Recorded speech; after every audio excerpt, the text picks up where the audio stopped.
Hello and welcome to the Big Island in Hawaii for the 2011 Ironman World Championship, the legendary Hawaiian Ironman. Jason Bennett alongside a man who's won it twice, Aussie Chris McCormack. Matt, great to have you with us on the coverage. Looking forward to an amazing day of racing. It's going to be an amazing race. It always is. This event has a history like no other in this sport, and it's always exciting. Tell us about the mythology of this race, because it really is a larger-than-life sporting event. Well, this is where triathlon started 35 years ago. It spawned a sport that's now mushroomed around the world, and there is no event in endurance racing quite like it. This is the Mount Everest of triathlon. This is the toughest challenge you can possibly put yourself through, and 1,800 people are going to experience that on Saturday. And plenty of those are amateurs that have been training for up to 10 years, sometimes maybe longer, with that single dream of getting to the start line here at Kona. It's a life goal for some people. I meet a lot of people year after year that said it's been a 25-year journey for me to get here, it's been a 10-year journey for me to get here. There's some amazing stories, and it's all about getting to that finish line and getting there by midnight. There's a long way to go to get to that finish line, a 3.86 kilometre ocean swim, followed by a 180 kilometre bike ride across those lava fields, and then of course a full 42 kilometre marathon to finish. It really is a race, not just in distance, but in brutality in terms of the conditions. It's unlike any other.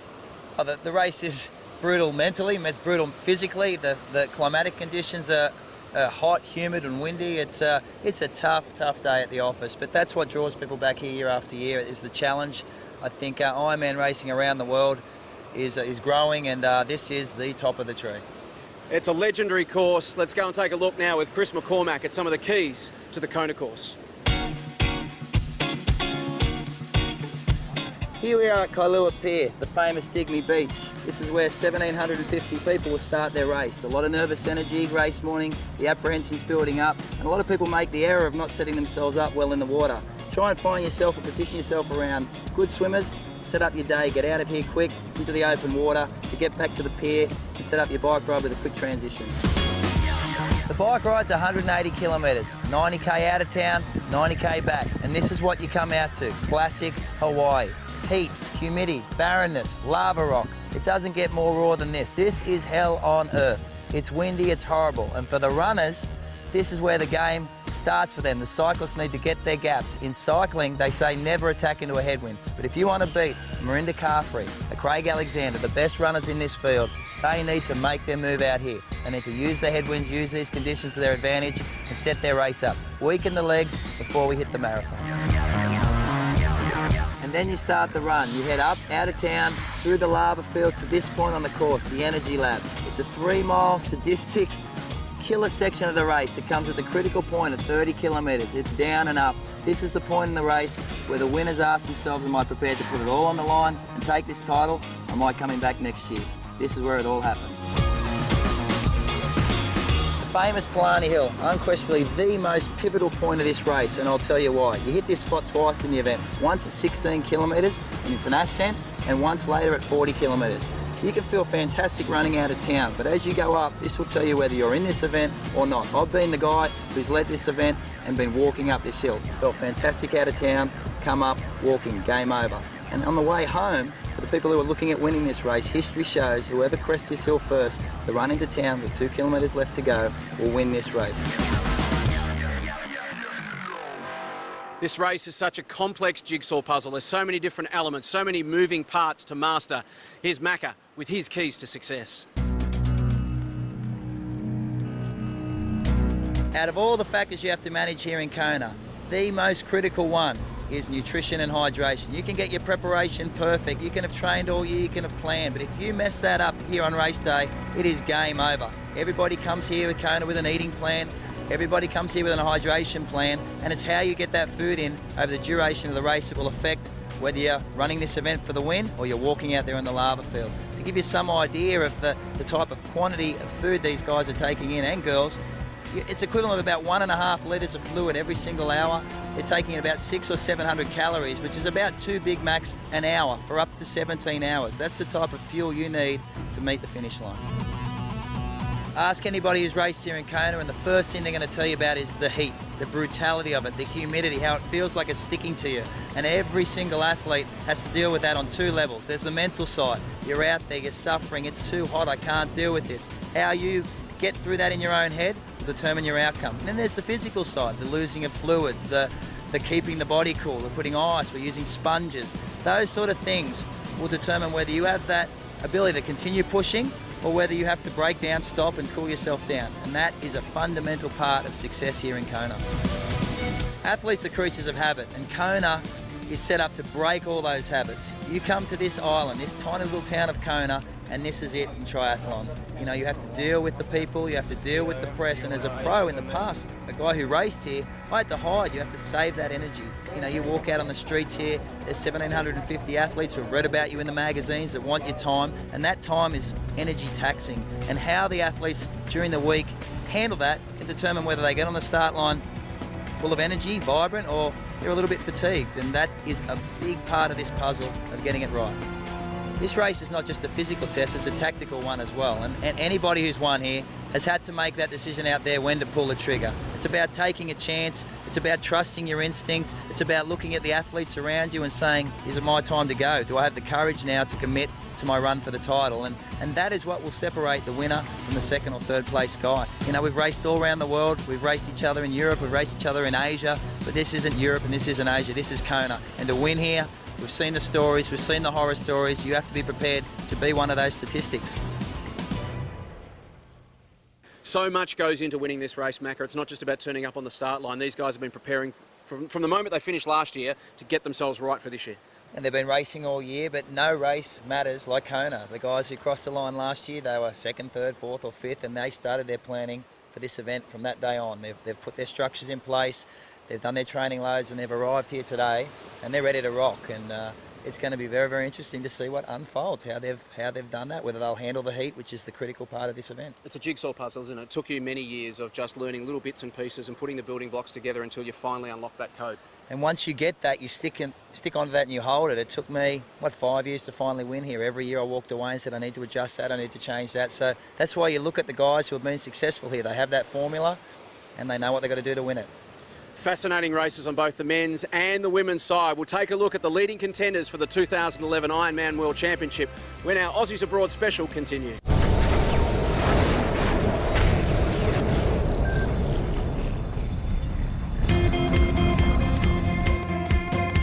Welcome back to the Aussies Abroad 2011 Ironman World Championship special. Jason Bennett alongside Chris McCormack. And Macca, the women's race is a race in two. Or is it? Marinda Carfrae versus Chrissie Wellington, the Aussie versus the undefeated Brit. Well, the big question is, can Marinda rise to the challenge and be the first woman ever to beat Chrissie Wellington? Marinda Carfrae thinks she can.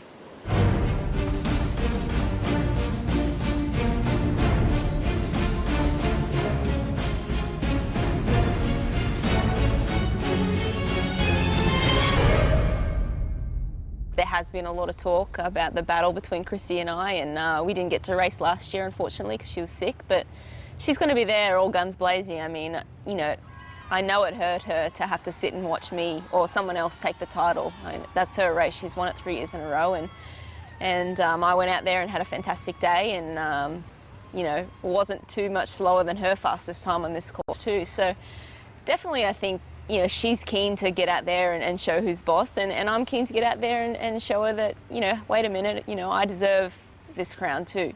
So someone mixes it up and say Chrissie does something unexpected and starts to open up a lead or something. Is there at some point as an athlete you have to make that decision on the spot to say, I may have to deviate from my plan? You know what, I think it'll depend how I feel. I definitely race by feel on race day, and obviously I know that Chrissie's a fantastic runner off the bike, so I can't give her too much time on the bike. So, I mean, if I'm uncomfortable and I need to stay uncomfortable to keep her within reaching distance, then if I'm feeling like I can handle it, then I will.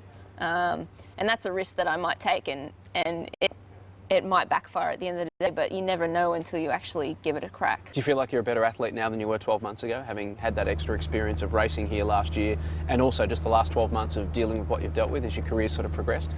Yeah, absolutely. I think every year, my goal in this sport is to become a better athlete every year. I learn new lessons every year, I make mistakes, and I learn from them. And I've definitely made a couple of mistakes this year, and I definitely think that I'll learn from those and take those into years to come.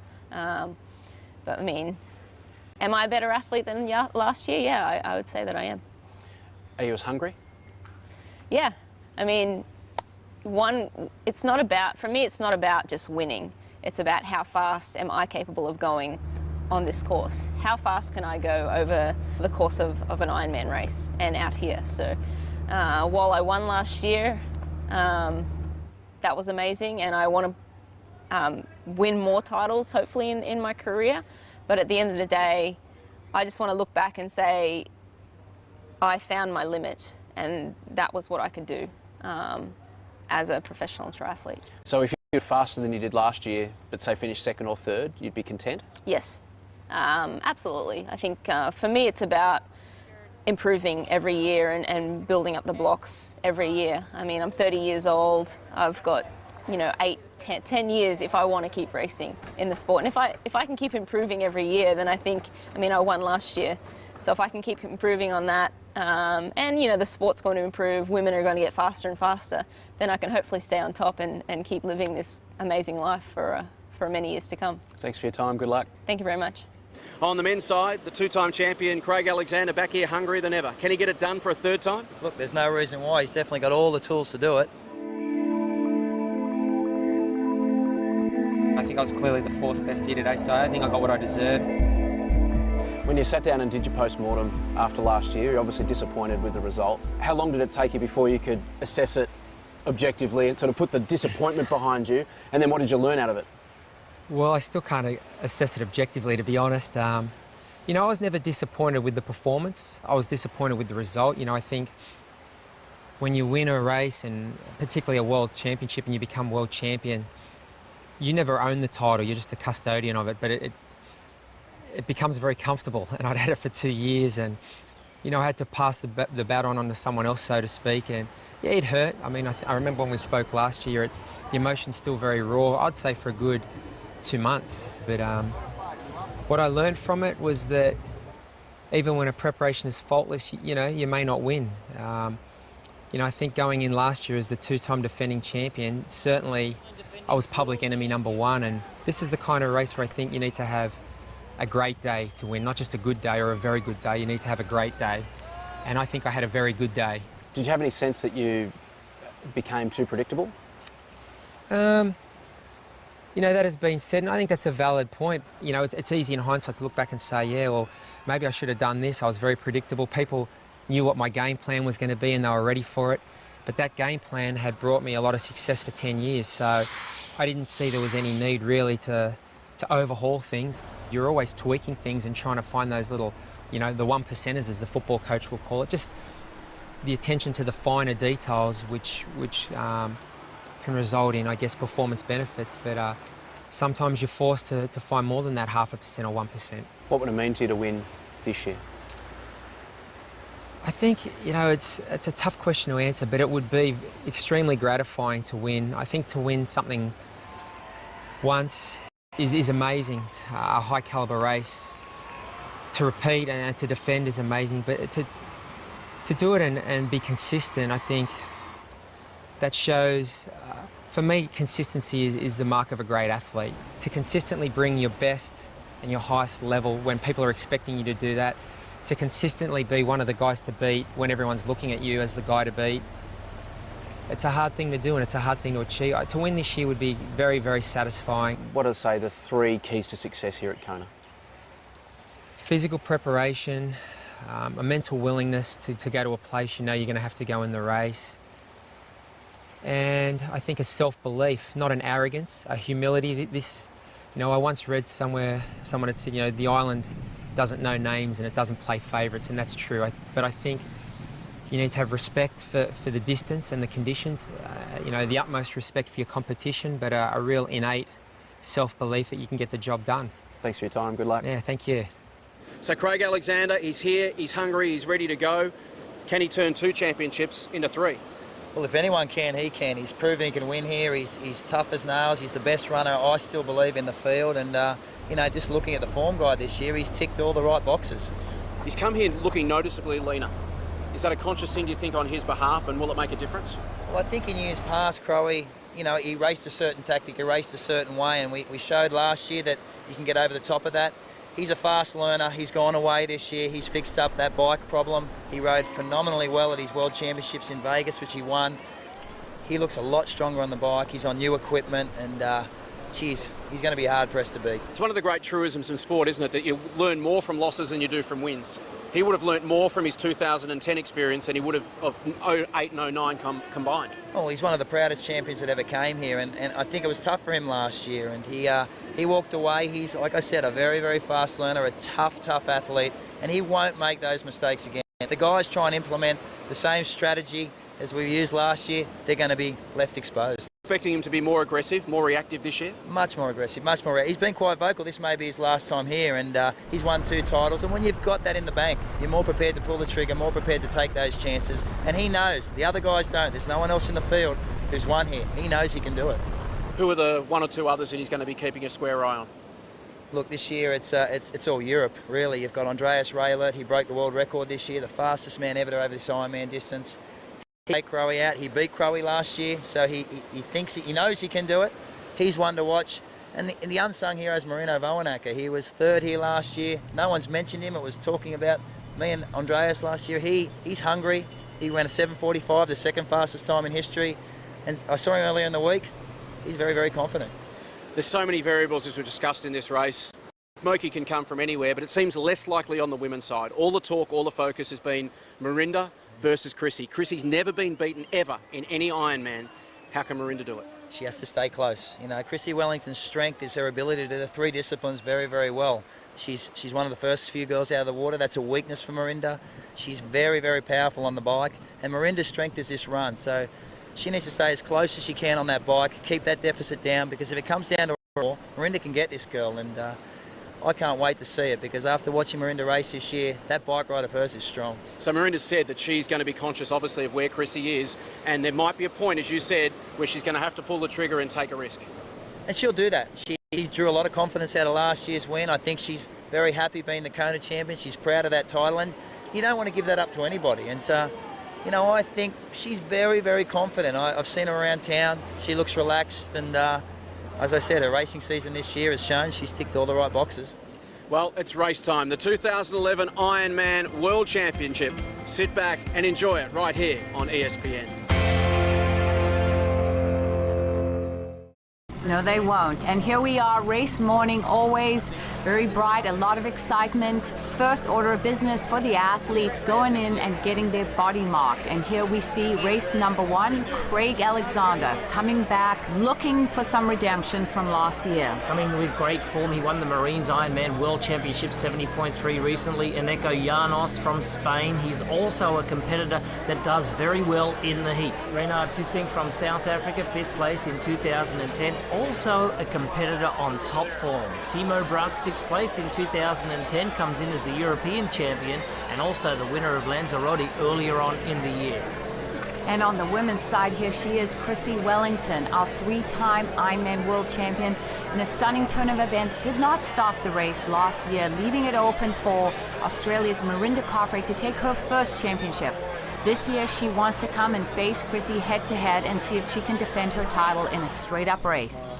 Nerves written all over the defending champion Carfrae, as Craig Alexander, the 2-time Ford Ironman world champion, is now set for his day. Faris Al Sultan, the 2005 world champion, is also back doing very well. He won the European race this year in Frankfurt and is in good form. Carolyn Steffen from Switzerland. She was 2nd place last year, has had a stunning year. She's coming in looking for much of the same. And Leander Cave, she's been flying under the radar, but bringing up her performances during the year, looking to challenge.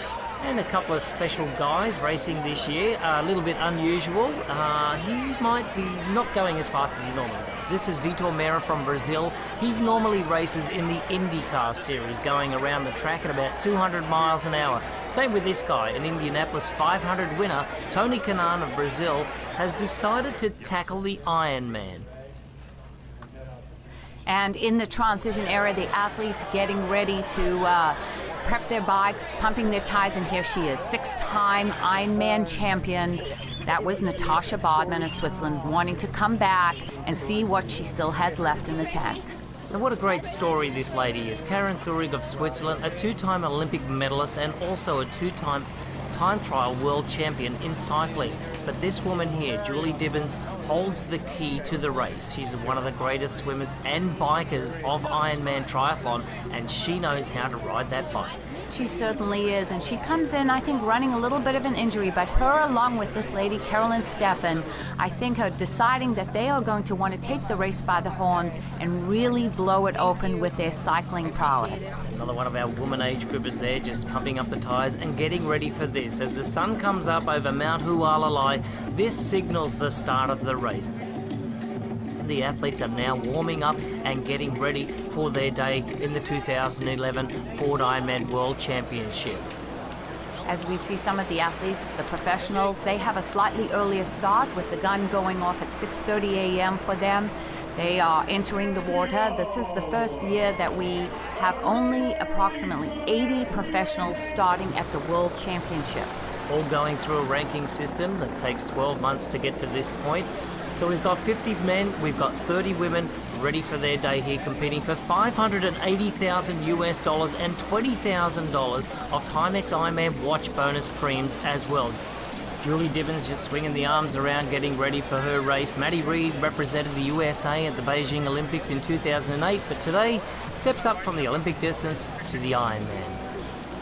Our athletes are starting to get warmed up for the swim.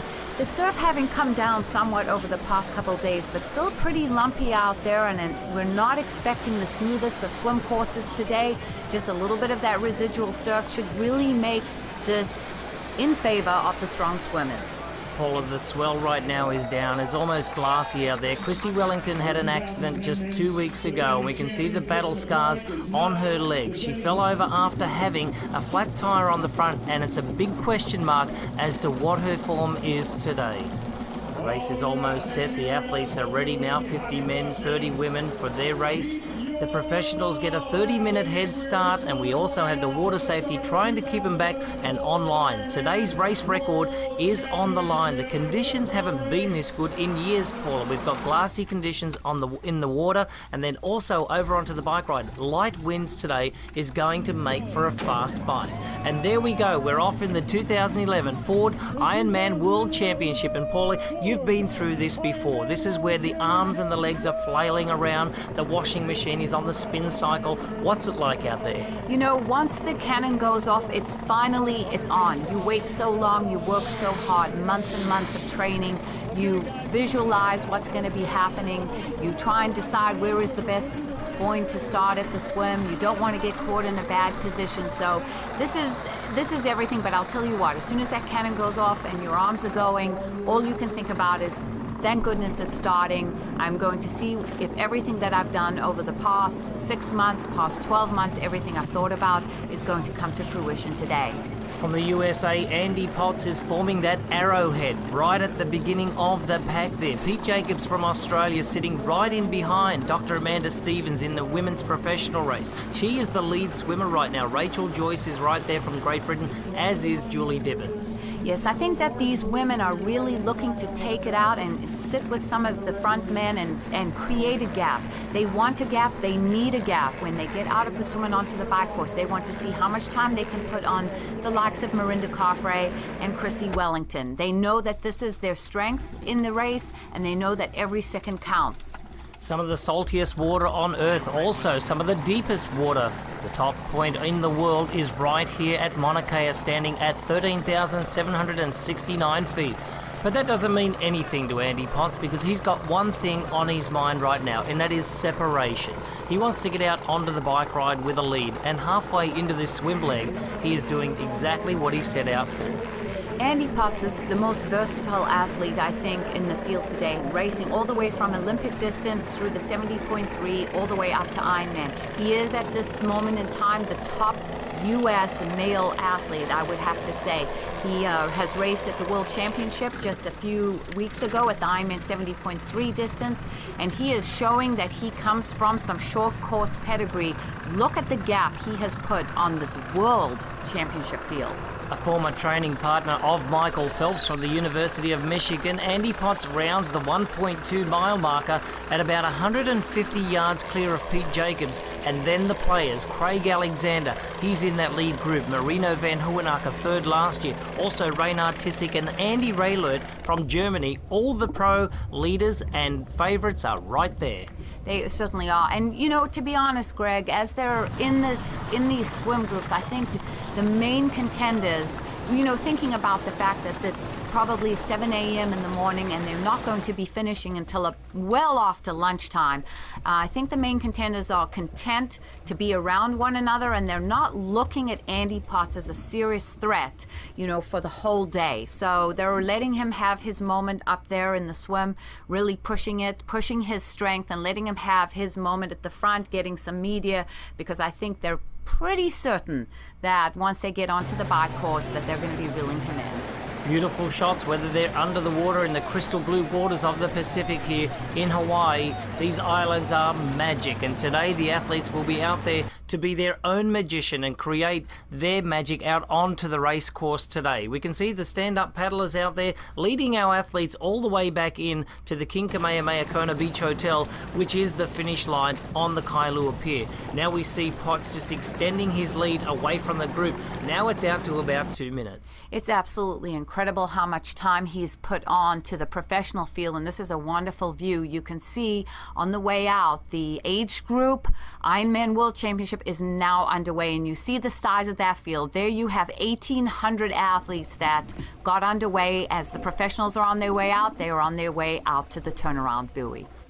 Looking up from the bottom of the ocean, beautiful shots of the Pacific here as Andy Potts goes all the way out in front. He has been the leader right from the outset, and the 2.4 mile swim leg is almost coming to a close for Potts as he extends his lead from the rest of the competition.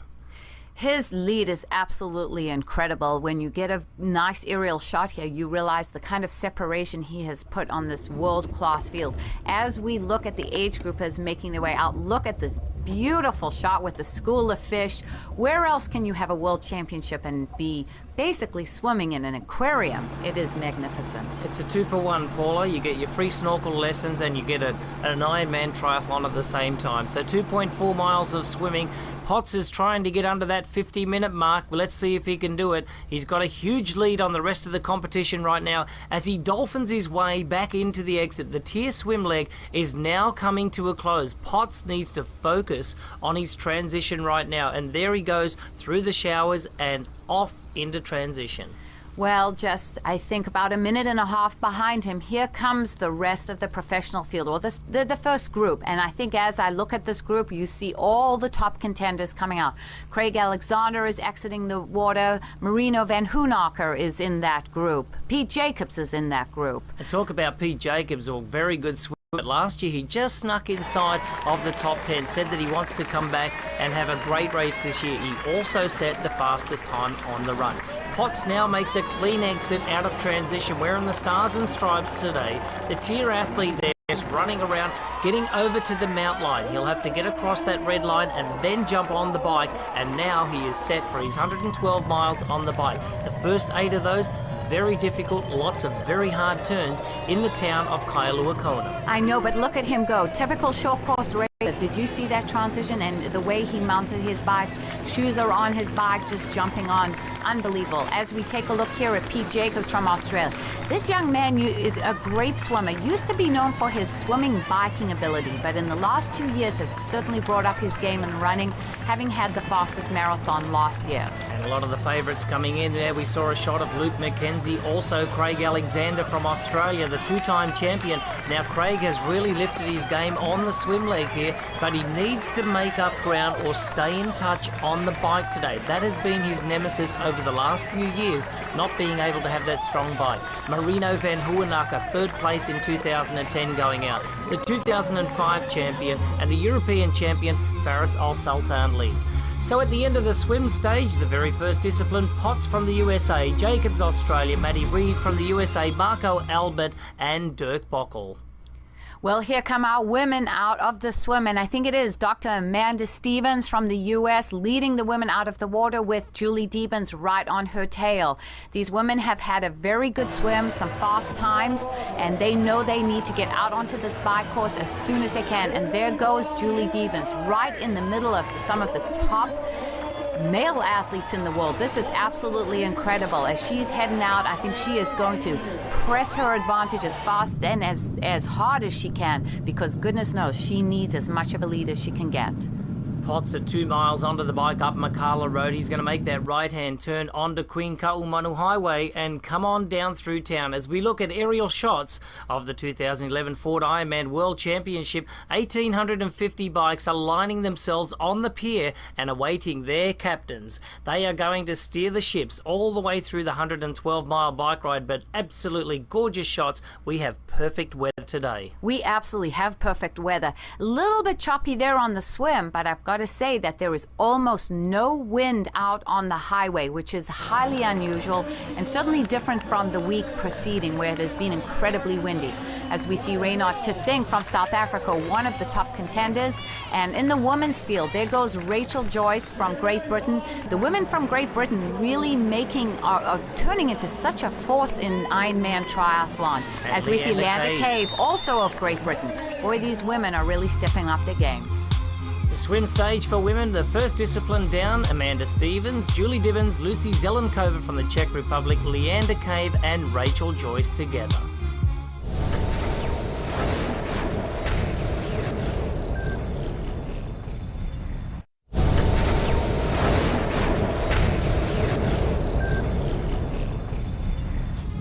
Out on the bike, we see Julie Dibbins of Great Britain stamping her dominance early. She always does this. This is her style of racing. Perfectly set up for a 112-mile time trial.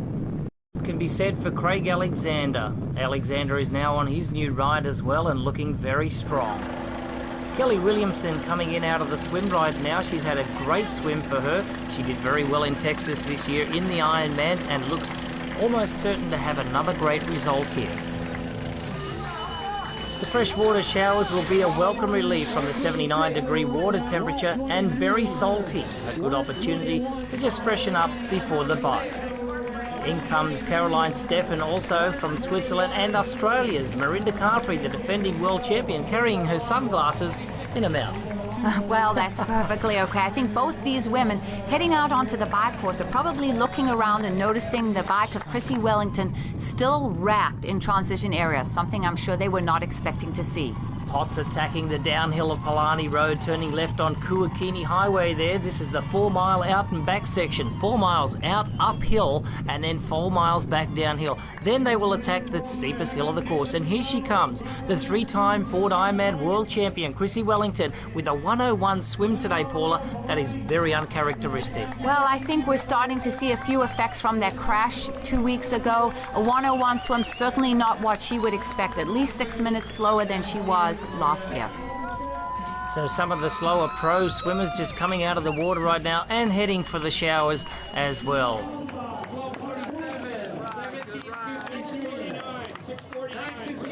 The athletes heading out up Kuakini Highway. Look at Julie Dibbins. She is really right in the middle of the top professional men, riding alongside Reynard Tising of South Africa, which is pretty incredible. Now the athletes are streaming out of T1, getting out onto the bike. Their swim is done. The age group athletes, 1,850 total athletes today, just getting out of the water. They have until 9:20, 2 hours and 20 minutes. Faris Al Sultan from Germany is really making quick work early on the bike.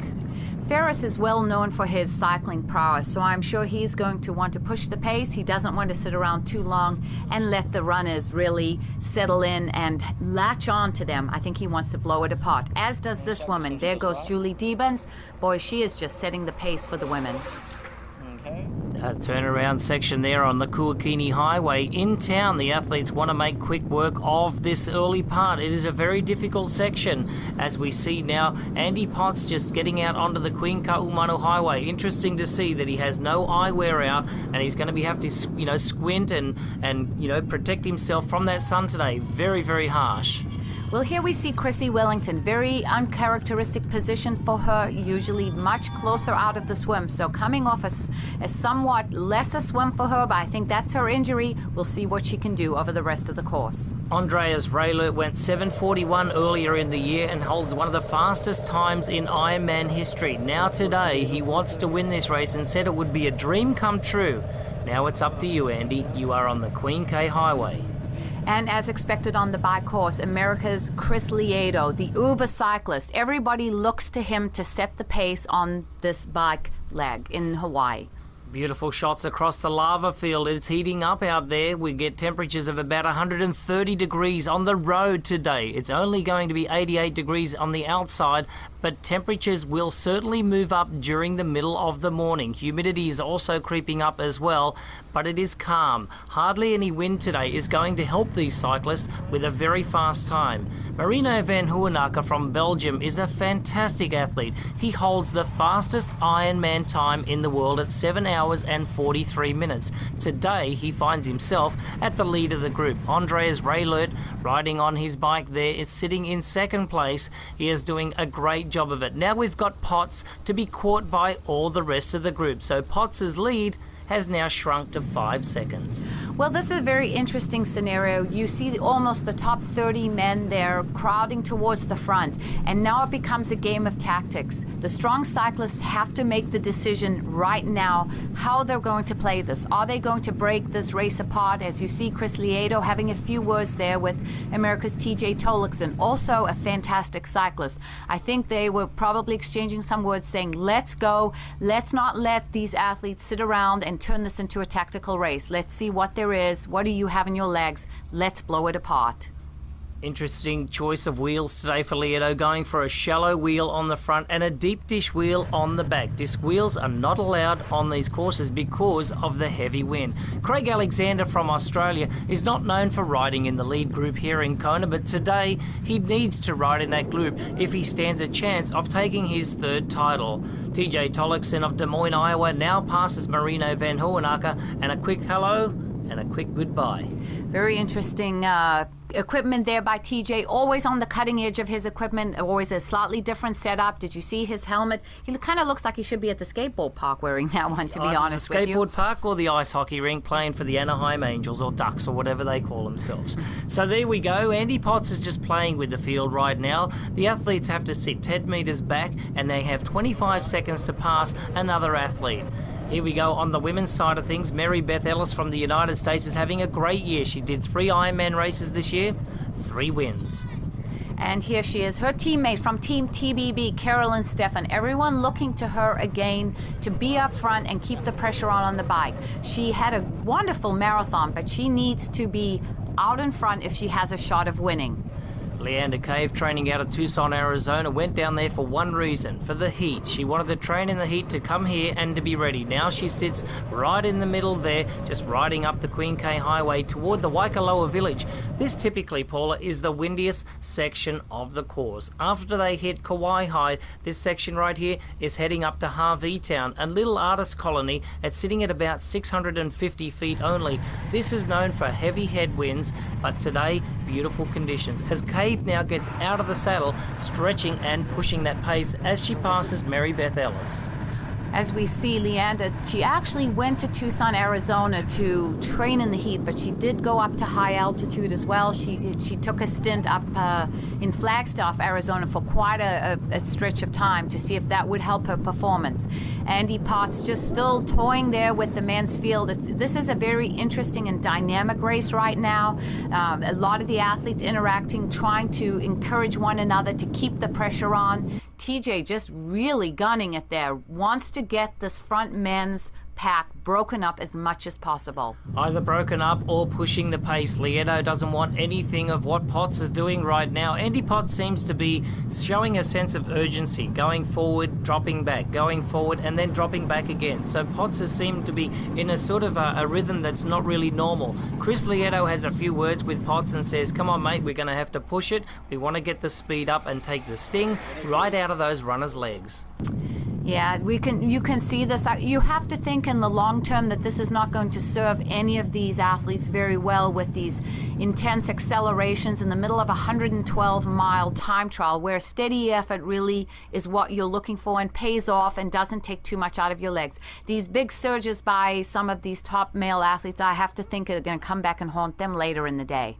A nice long stretch of the Queen Ka'umano Highway right out along the North Kahala coast here in the Big Island of Hawaii is absolutely gorgeous, as we see another couple of passes heading up toward the far end of the course. The far end of the course is in Harvey Town. It is 60 miles into the bike ride. After they hit Harvey, it's going to be a screaming downhill section all the way back to this point right here. This is Kauai High. So now they make that right-hand turn, 18 miles of grinding uphill. Rachel Joyce just taking on some nutrition. Ironman perform is probably what she wants to get down, providing herself with a little bit of sodium replacement and also some electrolytes. Rachel Joyce from Great Britain. We probably need to speak a little more about her. Won the toughest Ironman race on the circuit this year, earlier in Lanzarote. Her biking always strong, but her running certainly coming around. She ran a 3:02 marathon off the bike there. Lieto now making his way up to Harvey Town after making that turn at Kauai High. Out front of these two gentlemen right here, the two-time champion Alexander now being overtaken by compatriot from Australia, Luke McKenzie, having a good day out there today, a solid swim and a solid bike thus far, doing a lot of work in that group. Now we've got Lieto just looking up and turning around. This is not like Chris. He normally gets out in the front, puts his head down and gains a lot of momentum and speed on this section.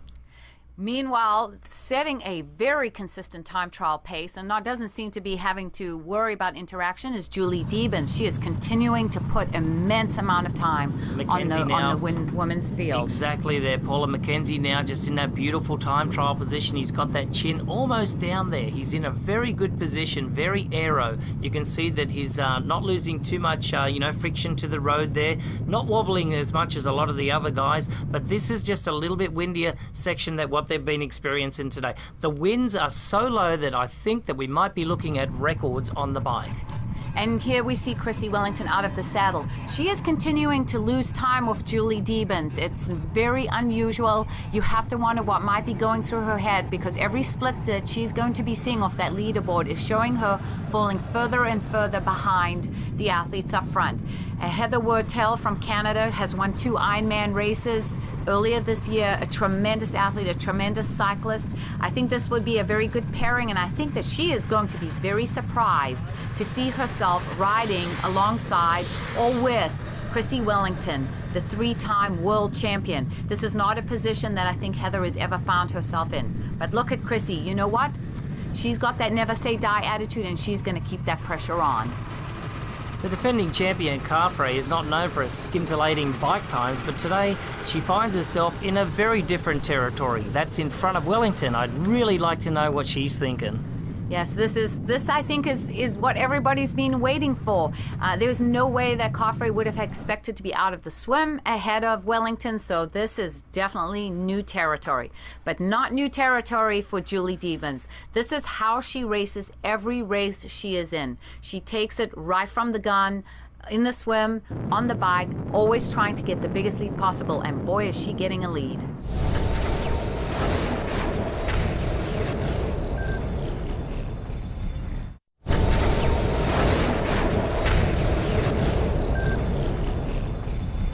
Marino Van Hoenacker from Belgium right now, just going past one of our leading cyclists there, just putting in his time at the front. Now the Maui wind kicks up. At the bottom end of the race, there was no wind what to speak of. And now at the top end of the race, we have this Maui wind coming across the channel and whipping up a headwind for these guys. So they are riding into the wind only for about another 5 miles, and then they will turn down. Alexander has now positioned himself in 4th place in the race. Van Hoenacker has now dropped back. So now we have 6 to 7 cyclists in the lead of this group heading into the turnaround at 60 miles. Oh, and that's not a good sign as we look at Marino Van Hoenacker already covered in salt.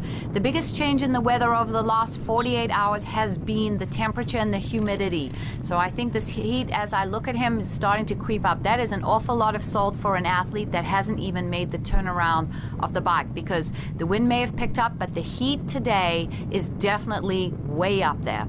So overtaking Andreas Raelert, then Craig Alexander, and now just passing Faris Al Sultan. Van Hohenacker is on the move. He wants to get down to that turnaround and make sure that he's got a bit of a lead before he makes that U-turn and then starts to ride downhill at breakneck speed. So there we go. We're turning around here in the town of Harvey. We have 6 to 7 cyclists coming through there. Van Hohenacker from Belgium, Mackenzie from Australia, Lieto from the USA, Australia's Craig Alexander, the 2-time champion, just rounding it out now. Faris Al Sultan, and then going through there in the final position, Andy Raelert from Germany. All of our favourites are in this group. I have to say, Greg, though, you have to wonder about what is going on. There have been so many back and forth and lead changes, the athletes going by, having words with one another, getting to the front, looking back. It's just, you got to wonder what the cost of those kind of tactics and mental energy is going to take later in the day. And Julie Dibbins doesn't find herself that far behind our lead males right now. She is 15 minutes down only. Van Hohenacker now riding on the downhill position here. Lieto is also cranking out those pedals. I spoke to Lieto last year and he said that he ran out of gears on the way downhill. He was hitting 65 kilometers per hour. Today, he's right on track to do that again. Oh, and you know, look at this. Craig Alexander, he is just hammering this bike leg today. It is fantastic. These athletes are so used to having him at least 3 or 4 minutes off the back at this point in the race. So this is a total turnaround of events, should I say. And it almost seems to me that they're going to keep attacking. They're trying to see if they can get rid of Craig Alexander in the way that they have over the previous years. And clearly, it's not happening. It's not happening today. As you can see, Marinda Caffrey now being overtaken by some of our women's field here. She's starting to feel and starting to grimace. You can see that she is slowing down a little bit on the way up to Harvey. Our leaders on the men's race have turned around. Now our women are attacking on the way up. Yeah, Marinda Caffrey has been in a wonderful position on the bike ride, certainly further up than we would expect to see her, but here she comes. Chrissy Wellington, coming from a substantial deficit, is just showing the champion that she is, and she is just going to keep the pressure on as best as she can today and get herself as close to the front because she knows that she has probably the most dynamic running leg. A beautiful day here in Kailua Kona at the 2011 Ford IMAB World Championship as the 2-time champion here. Australia's Craig Alexander is on the move. He's now overtaking Marino Van Hohenacker, sensing that Luke McKenzie and Chris Lieto are clearing out. A little gap is starting to appear up there. They only need to stay 10 metres back, but now clearly Lieto there has a few words to Alexander. Well, here we go again. It was Chris Lieto going off the front and then easing back up, looking over his shoulder, and now Craig Alexander is up the front, Luke McKenzie attacking. This is very counter to what you would expect out of a time trial.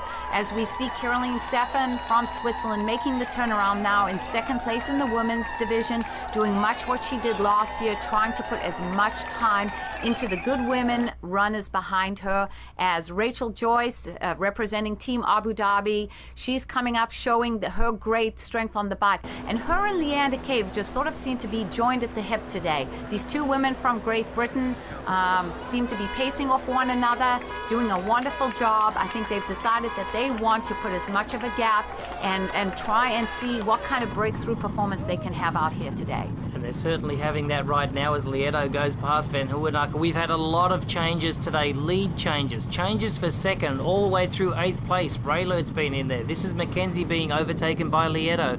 Lieto at this stage of the race, Paula, we know that he accelerates away from the competition. It's the last part of the bike ride that he wants to separate himself because of his weaker run leg. Now that we see Marino Van Hohenacker and Chris Lieto make that left turn at Kauai High, this is a 1 mile uphill grind before they hit the Queen Ka'umanu Highway, and 35 miles only stand between them and T2 before they hit that run leg. McKenzie there being overtaken by Hohenacker. Van Hohenacker now is in second place. Lieto is making his move back onto the Queen K Highway, Paula, and getting it done. He is making his move. He's definitely waited a little bit longer this year than he has in past years, and we see Craig Alexander. This has to be incredibly discouraging for the other top male professionals in the field. He certainly gave notice of the kind of bike shape that he's in when he had one of the fastest bike splits at the World Championship 70.3 4 weeks ago in Las Vegas. So this has to be a little bit worrying for these athletes, because he sure backed it up with the fastest run of the day. And we continue to look here at Dirk Bockel from Luxembourg and also Andreas Rehler going through. This is Andy Bucherer from Germany. These three have been riding in a trio. They've been relatively quiet in the lead chase group right now behind Lieto. talking about a dynamic race. In the women's race, Kieran Thurg in her last professional race, passing Chrissy Wellington. This should make things very interesting because she is the strongest cyclist on pace to set a bike course record here today and could potentially drag Chrissy up the road and get her back into the race. Julie Dibbins still on fire out onto the Queen K Highway. This is Leander Cave right now. She's still riding just ahead of Rachel Joyce. These two have been going back and forth all day, pacing and getting things done. These two are heading for a good race today. They've never been in this position up so early, so quickly in this race, and riding at a very nice speed. Yeah, Rachel and Leander both part of this force, this tour de force of women in Ironman racing from the Great Britain. Craig Alexander gets a heads up on the competition where they're at exactly. He leads the chase group. The only man that's in front of him right now is Chris Lieto. The USA's Uber biker, like you were saying, Paula, is doing his thing. The last 30 miles of this course is where he likes to accelerate away from his competition. He needs to build a big lead going into the run leg. He will need to set a record personally on the run leg if he stands any chance of winning this World Championship. And Chris Lieto, well, it's taken him a good 90 miles to finally break apart this men's race. He usually gets it done a little bit earlier, but this front group has finally shattered. He is up the road, and chasing him down is Luke McKenzie of Australia, Marino van Hoenacker of Belgium, and of course our two-time champion Craig Alexander. Boy, things are really shaping up. On the women's side of things, Julie Dibbins now is out of the saddle and cycling very hard back toward town. Like Lieto, she needs to build a sizable lead on the bike to get out there on the run and stand any chance as well. She's carrying a foot injury coming into this race. She had a plate removed from a top toe just recently. The heat haze out there, the temperatures in Kona right now are getting up into the mid to high 80s. The humidity is creeping up, and now Chris Lieto is coming in. He's got a quarter of a mile to ride, unstrapping the shoes and putting his feet on top of them as he makes that right-hand turn onto Palani Road. Now he has 200 yards to go before he gets off the bike and then heads out onto the run course. This is not an unfamiliar situation for Chris. Very used to leading races.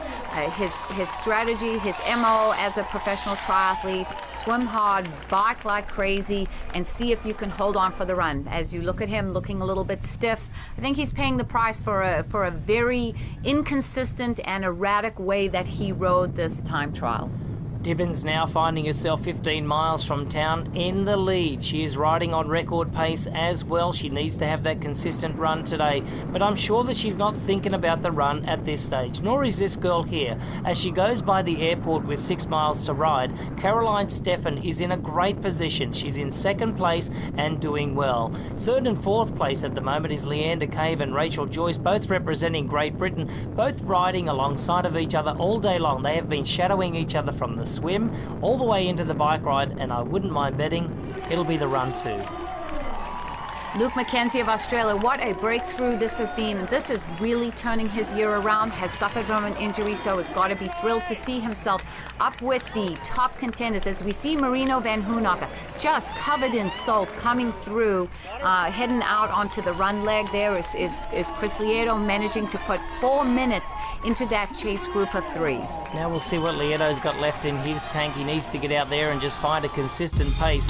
He lives and trains in Kailua Kona as well. So at the end of the bike, Chris Lieto from the USA, Luke McKenzie, Australia, Van Hoenacker, Alexander, and rounding out the top 5 from Luxembourg is Dirk Bockel. So on the women's race, Julie Dibbins is still leading. She's got about 5 miles to go now. Stefan is in second place and pushing hard. Cave and Joyce have made up a little bit of time on Stefan at the moment, but Dibbins is the one that has been doing all the damage. Now going out in the first mile of the run here, we see Alexander just going into second place, overtaking fellow Aussie Mackenzie. As we look at Luke Mackenzie trying to match the speed of Craig Alexander, you almost have to sort of say to yourself, don't do that right now. Find your own pace, because Craig Alexander, I have a feeling, is going to head to the front and try and get this done and over with as soon as possible. Our women's race is coming into transition with Julie Dibbins setting a bike course record earlier today, a 4:44.14, having to finish the race obviously to claim that bike course record. So we'll see what happens a little bit later on this afternoon. Andy Raylert just going out. He finds himself a few minutes down from Craig Alexander. Caroline Stefan coming off the bike here in second place. She is, 10 minutes behind Julie Dibbins. But I'm not sure that these girls are looking at Dibbins as much as they are looking at the gap backwards to see how much time they have on Mirinda Carfrae and they have on Chrissy Wellington. As Dibbins goes out onto the run course today, she did not finish the Ironman World Championship 70.3 4 weeks ago because of a nagging foot injury. We'll see how far she can take it today. Stefan, on the other hand, had a breakthrough race last year, finishing second at the 2010 Ford Ironman World Championship with an incredible run leg. A run leg that even surprised herself at 3:05. And off the bike is the duo from Great Britain, Leander Cave and Rachel Joyce.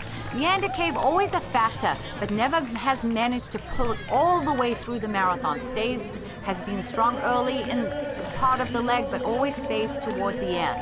And off the bike is Kieran Thurick, also an incredible bike time, setting the bike course record, second time behind Julie Dibbins. So I guess it remains to be seen who makes it to the finish line. Yeah, she had a 4:44.20, so we'll see what happens a little bit later. Craig Alexander now in second place is now coming up onto the shoulder of Chris Lieto. This is for the lead. Alexander has not been in this position in his career. He usually gets the lead out onto the Queen Ka'umanu Highway, but today at about 6 miles, the pass is about to happen. It's an inevitable thing that Alexander was going to catch Lieto. It was just a matter of time, and there was no acknowledgement whatsoever. I think that Lieto is struggling right now, and Alexander is just finding his pace. Yeah, this is definitely an unusual position for Alexander. It's certainly at this particular event to be up front so early. But Julie Dibbins has slowed to a walk. You can see that her right leg is fully strapped at the moment, and she is having difficulty just finding a rhythm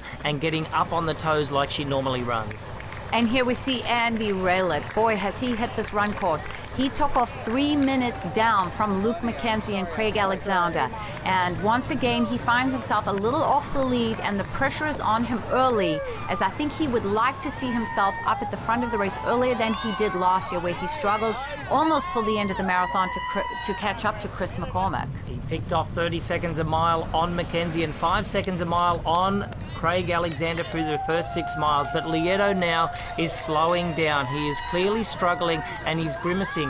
Alexander goes through the aid station. This is a very important part of the run. They're only through 7 miles of the run course right now. He has 19 miles to run. This is where nutrition really kicks in. He makes sure that he's sponging over the head to keep that core temperature down. He looks at his heart rate. He replaces the electrolytes and makes sure that he stays hydrated. Also, the surface of the road at the moment, it is heating up to 131 degrees Fahrenheit. Well, with a smile on her face, it's Chrissy Wellington. Certainly never come off the bike. 20 plus minutes off the lead, but she's smiling. And now Lieto has slowed to a walk. It is getting very difficult. He is cramping, he is struggling, he's going through a different set of emotions that he really wants to be going through, and he's also wobbling across the road there. Lieto is clearly having a hard time of it. I have to feel that the way the men's portion of the bike leg played out, were very erratic way to ride, certainly not the way that these athletes train. Surging, coming back, surging was not the way that they usually do it in training, so I think it's coming back to haunt him. The defending champion, Carfrae from Australia, finds herself over 20 minutes down on Dibbins as well, but clearly she is not interested in what Julie Dibbins is doing at the moment. She is interested in what Chrissy Wellington is doing. So at the end of the bike for the women today, Julie Dibbins set a record-setting performance at a 4:44.14.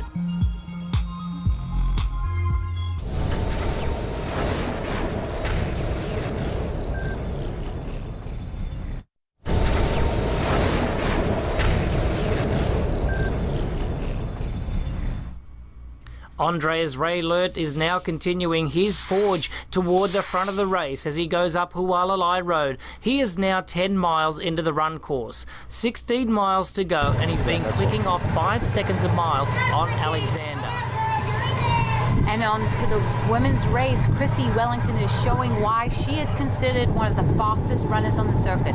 Not the smoothest of runners, but boy, she is moving faster than anybody else out there on the run course. A powerful runner. Now Gibbons slowing down to a walk. She is clearly feeling the pain, not just from the foot, but I think the bike ride as well. Setting that very fast time has really taken the sting out of her legs and struggling. As we head up Palani Road out onto the run course, Dirk Bottle from Luxembourg is forcing his way into that top 5, a position that he's never been in, and he's happy to do it. Alexander, on the other hand, is just finding his rhythm out onto the Queen Kaumanu Highway in first place with a 3-minute buffer on Andreas Raelert. This guy on screen right now who's cooling himself off, making sure that the nutrition goes in one way and over the head the other. As always, the run leg of this Ironman World Championship, the emotions are one extreme to the other. And at the top end, we see our defending champion, Marinda Carfrae, flying. Her feet are barely touching the ground as she is trying to close down a 3-minute gap to Chrissy Wellington, who is up the road. These girls both checking their watches. There's a lot of pride on the line between these two over the run course record here. Gibbons, the early bike leader, is now struggling along Elite Drive, now limping clearly on that injured foot.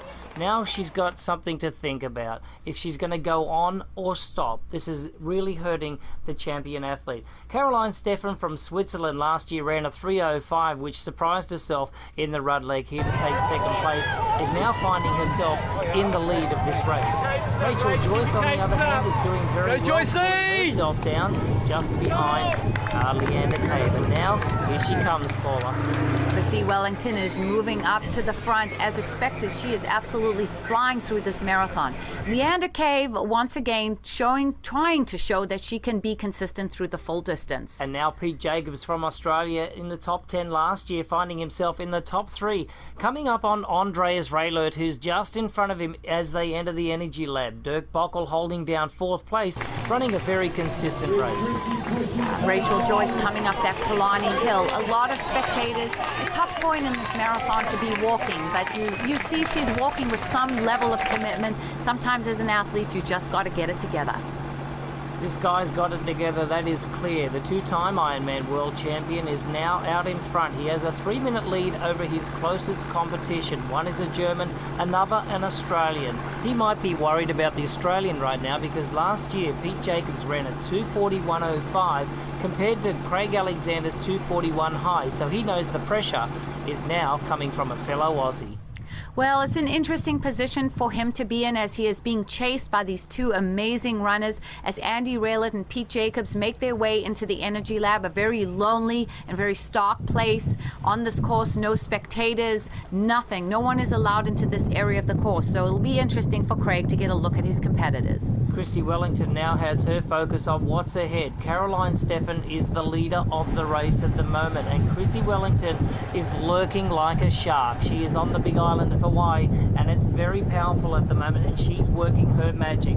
Leander Cave is running in 3rd spot at the moment as well, but the leader here, Caroline Steffen, is checking her watch, checking the heart rate, and just running very consistent. Yeah, Carolyn is amazingly consistent. Is back on the Queen K Highway. Here comes Chrissy Wellington, making the pass right now on Leander Cave. Leander giving her a pat, understanding that she's overcoming a lot of obstacles, having crashed a couple of weeks earlier. So this women's race is really getting shaken up at the front. So we get the split there. Alexander keeps it across to his right side and says that's just about enough, Jack. I think I've got this one in the bag. 3 minutes lead on Andreas Raelert and Pete Jacobs as they are now in the Energy Lab as Alexander makes his way back down to town. Now we've got Wellington coming up onto the shoulder of Steffen. Wellington has won this race 3 times, and now she puts herself in a winning position again as she moves into the lead. And now, Paula, you've won 8 of these. She stands to win her 4th. Absolutely, and she made that toss with a lot of authority, I must say. Alexander clearly struggling at the last part. He has 1.5 miles to run. He is cramping now from the hamstrings. Now he is reduced to a very, very short stride until he gets himself together. This is a downhill section. Remember, Alexander is on record pace today. Now he is cramping. Is the record going to be in jeopardy, or does he just want a third championship? Alexander is now struggling, and Jacobs is now in second place and coming up on Alexander. Well, we're in these final miles, and clearly all the athletes are struggling. Jacob's looking over his shoulder to make sure that he has put some distance between himself and this athlete, Andreas Rehler. He knows that he does not want this to come down to the wire. Boy, this men's race, all drama all the way to the end.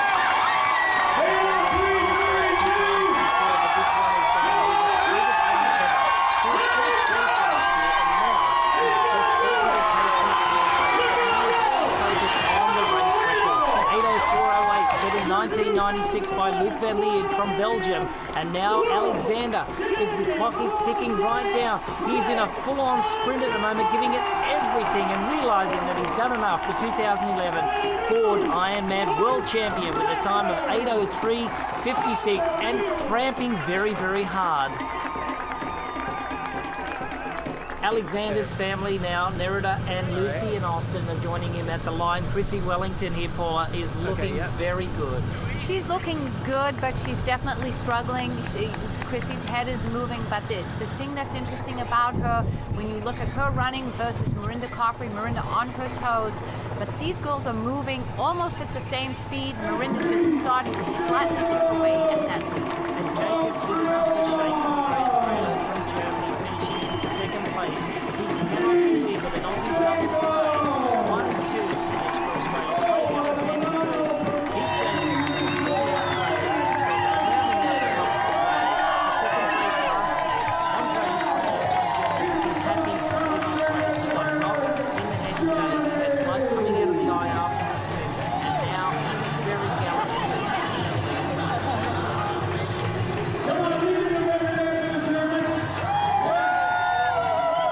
Great race by Dirk Bockel today from Luxembourg, coming in fourth place. He has had a top 10 finish before, but not this high. He did represent Luxembourg in the Olympic Games in 2008 at the Olympic distance, but now home for him is the Ironman. And then rounding out the top 5 position, also from Germany today, another great day for Europe. Timo Bruck, a little disappointing on the bike, but today the Commerzbank athlete rounding out the top 5. Timo Bruck, Germany!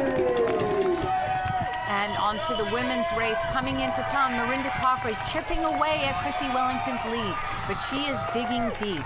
Not the prettiest of running styles coming down the Palani Hill, but she knows what the finish is just around the corner. But I'll tell you what, Mirinda Coffrey, the champion that she is not going to stop chasing. She looks like she's running a 5K, but today it will be all about Britain's Chrissy Wellington. Coffrey reducing the deficit down to 240 there, but it looks like Wellington has enough to take her fourth victory here. A bike crash, a very nasty one just 2 weeks ago, came in with a bruised hip and skin off all of her left side, but did enough for the victory. The 2011 Ford Ironman World Champion, Chrissy Wellington, for the fourth time. And now Carfrey Paula coming down a Lily Drive. This is one of the most famous 400 metres in all of Ironman. And she's not letting up. She is going to keep this deficit as small as possible. What a fantastic effort for her. As she keeps pushing, she would like to be faster than she was last year, and she's going to be. So 1-2 for the dominant woman in Ironman. Mirinda Coffrey comes in second place. Pocket Rocket from Australia also taking the run record with it, 2:52 low. And also Leander Cave, who grew up in Australia, who represents Great Britain, trains out of Tucson, Arizona, in third place, a breakthrough race for the Great Britain athlete. Also Rachel Joyce, last year's swim leader, and she pretty much shadowed Leander Cave all day long as they take a third and fourth spot together. Team Abu Dhabi with Rachel Joyce in fourth position. And Rachel Joyce's fourth place gives 3 of the top 4 positions to the women of Great Britain. And Carolyn Steffen fought so hard at the front, second place last year, but she sure gave it everything out there today as the Swiss Miss comes to the finish line. rounding out the top 5. What a gutsy performance from her Switzerland's today. Caroline Steffen.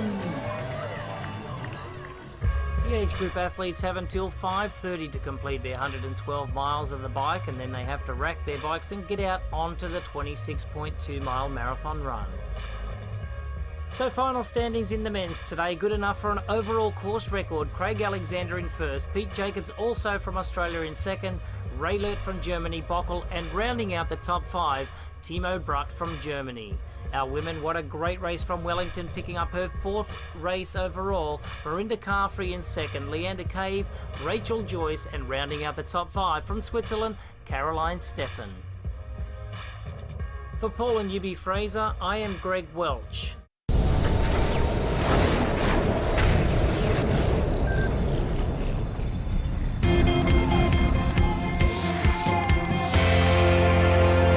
Well, this race never fails to deliver.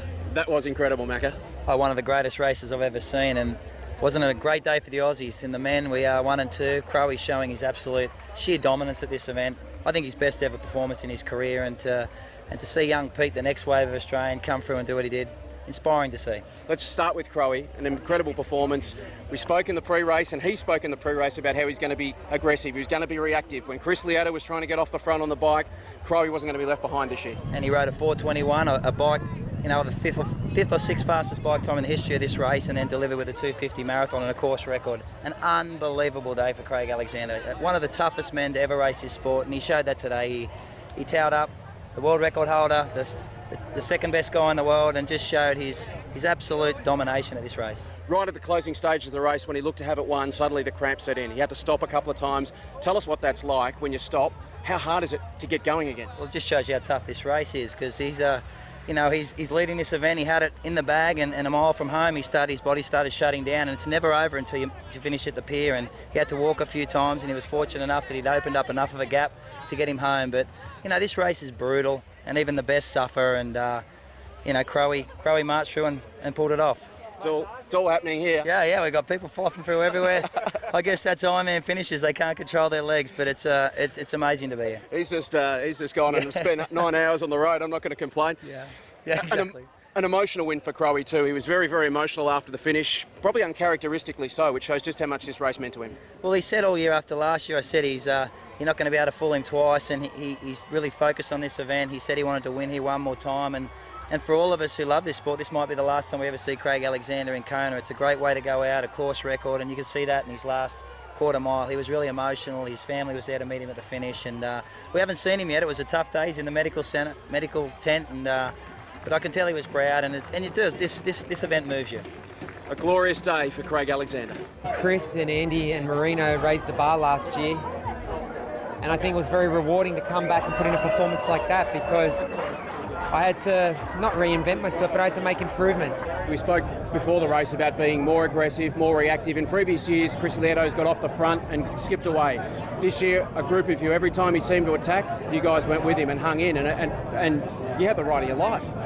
Yeah, I think myself, Luke McKenzie and Marino Vanunaka rode brilliantly. We stayed with Chris for, must have been 140 or 150 kilometres. And I think I got off the bike in 3rd spot, hit the run course in 3rd spot, and just went to work.